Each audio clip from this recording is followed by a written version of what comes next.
Hey guys, it's Andrew Keen. I'm going to walk you through Thinkorswim here and how you can set up your charting. So let's just go in here. There's a live trading account and there's a paper trading account. There's nothing wrong with starting on a paper trading account. I tell a lot of my students to, start on a paper account when you start making money, then move to a live account. So let's just log in here and talk about some of the basic charting here.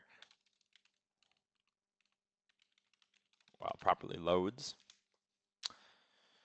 So it'll just run through the initiation. It'll create my desktop. It'll get everything rolling, all my option strategies. My settings are pretty much saved. So here we go. Here pops up Thinkorswim on my desktop.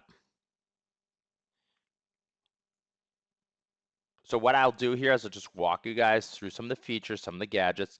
So this is just some of the messages. We have upcoming events here on the right. And then we have CNBC. If we want to watch CNBC, I could just click it. I could detach it. I could change the volume. So I just close that, okay? And then I go in here.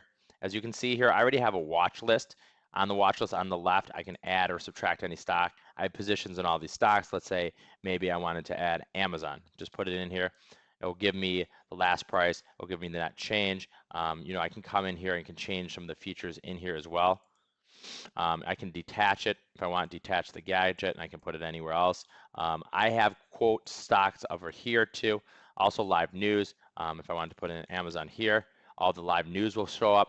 I use that occasionally. Account information as well. So this is everything you need to know. Then when I go to my charting, okay, so let's talk about the charting here. I'm a very active trader. I like to trade a lot. I usually have 8 charts up. You're really entitled to do whatever you want on your charting. So what I can do here on the top right, I can click this, and I can hit maximize sell, and then I'd click this and hit auto, and that will get me right to my price level. So I just move back here.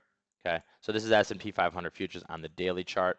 Okay, if I wanted to change it, if I wanted to add more windows, this is what it would look like. If I wanted to do less, but 8. If I want to push this back to where it was, I hit restore sell. Okay, then like Apple. Okay, I tried Apple in the 5-minute bar. I can zoom, zoom, zoom, zoom. Okay, and then I just move it back over. This is a trade setup that I was talking about. It's about shorting Apple. So here's Apple in the 5. So usually like in the morning, I spend, about a couple minutes trying to get my charts so look a little bit more aesthetically pleasing. So when I'm trading, I can see those signals. Those are proprietary based signals on the 5-minute bar. We can go to Facebook and see what I'm doing, guys. I'm just maximizing the sell. And then I'm just hitting plus, and I'm kind of moving it over.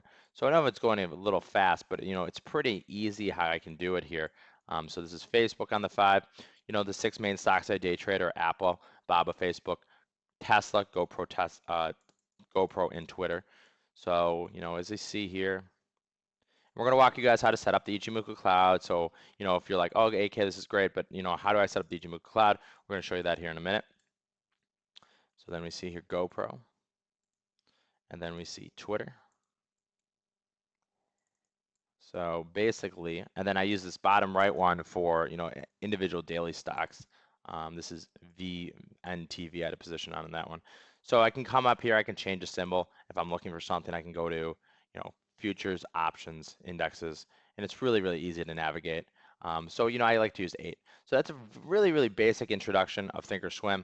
So this is what my trading setup looks like throughout the day, okay? And, as the day goes by, I'll have to move them a little bit. I can zoom up more if I want. But this is my trading setup during the trading day, guys. This is exactly everything you need to know how you can set up your setup just like me. Thanks, guys. In the next video, we'll go going over the Ichimoku Cloud.